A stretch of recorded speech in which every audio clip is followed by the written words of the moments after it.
So, medyo taas-taas naman ang inyong oras nga gihatag galing atong gihimo karon nga POC meeting. Ako magpasalamat sa inyong pagtambong na unta kani atong gihimo karon nakahatag po katinawan sa panghitabo nato sa maong lungsod. Pasalamat ug dako ninyo. Kung before ta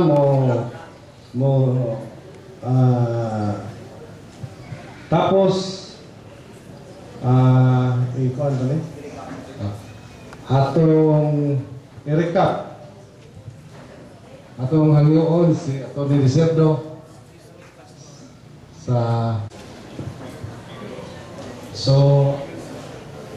ang kulot-kulot na atong nahimo ang outcome ani atong POC meeting karon is the following solution sa kaning shooting incident. First is i-build up nato ang military and police forces in Sindangan. Number 2 is kaning establishment sa SCAA. Although na-hold in abeyance siya, pero hopefully later ma-approve na sa atong study ND. Containing the drug area with military and police forces. Fourth is stop the community for drug prevention program. Fifth is the use of canines for illegal drug detection, as mentioned by our battalion commander. Uno is kanyang paggamit sa CCTV in strategic location sa within Sindangan proper. And lastly is kanyang paggamit use of base and handheld radios to speed up communication para mas paspas ang atong kanyang response time sa kung ano na yung mga panghitabo. Dili lang sa shooting incident but sa tanang panghitabo din sa atong lungsod. Salamat. Katagan o oras nga sila po katagan panahon nga makapangutana ani mga panghitabo karon.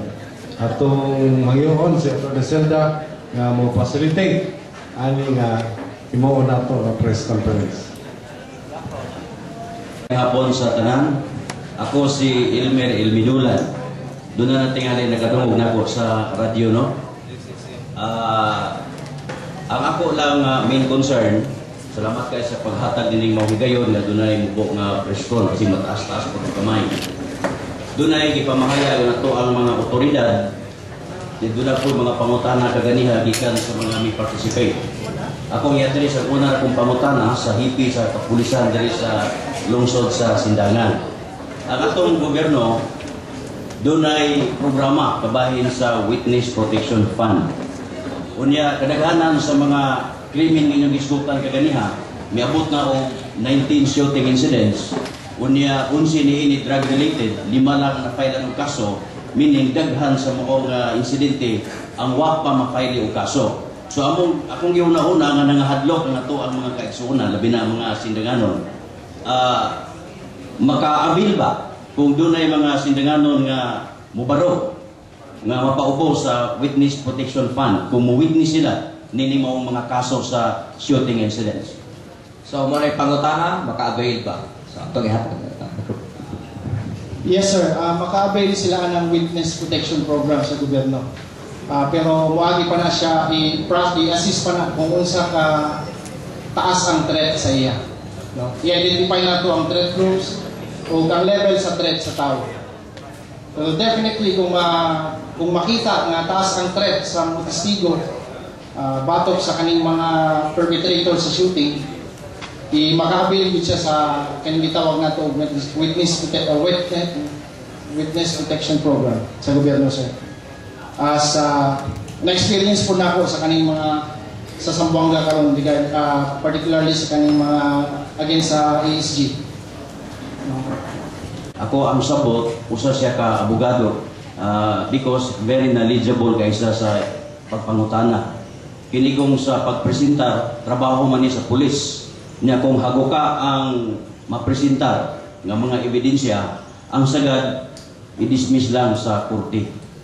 So doon na ba'y gusto nga expertise, no? Ang ato ang mga otoridad train nga moana sa scene of the crime, pagkuhan sa mga krimen, aron nga dili lang puro niya masayang kay kiningod nga matang sa kaso wala na common knowledge nga mura ba og ang mga perpetrators ni doon nagpaluyo, no? Presumably ingon ana ang presumption nga doon nagpaluyo kay bisan tinura rampant na kay tanan, pero hangtod karon mga orasa tibuok Pilipinas ga problema gyapon sa drugas. Daghang kay tag mga programa na diri ang sindangan nga medyo rural na nga munisipalidad na sinati pagyapon. In fact, suma sa reports police kaganiha, 11 nining 19 ka mga shooting incidents drug related. Ang akong pangutana, unsa ka expert ang ato ang mga police operatives aron nga mapalig-on ang mapasangak nga kaso dito sa korte aron di lang masayang, di lang madismiss. Excuse ko, Albert. Kaso sa droga, kaso sa pagpatay. Hindi kaso sa pagpatay, kaso sa droga. Yes sir, niyata yung mga investigator.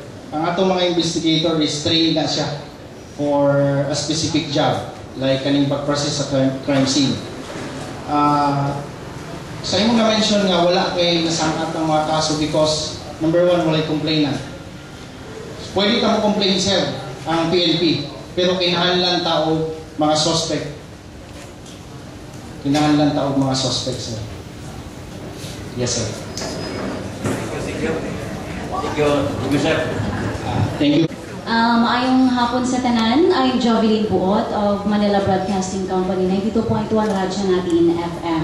So, naka-hook up mi karon sa radyo and then naka-ustream ta. Naidaghang mga sindanganon nga naka-tune in bisan wala siya diri sa sindangan karon, naa sila bisan sila sa USA, sa lain na nasod, naminaw sa panghitabo o kung sanay ikasulti sa itong mayon karon. So naay isa, ako lang ipasupot niyo yung question, naay usa ka listener nga taga Dallas County, Texas, USA, nga si Ma'am Lela Bulado Villalas, nga taga sindangan ni siya. So nakatune siya karon sa Ustream. And then yung pangutana mo ni siya, kinsa ba ang in charge sa investigasyon, kung investigasyon ining panghitabong patay sa sindangan? And then, makasiguro ba kita nga ang ginahimong investigasyon, walay mamahimong pagtabon? You are directing this question to Chief Da. Mayapon ma'am. Natay mga police nga in charge sa case. No?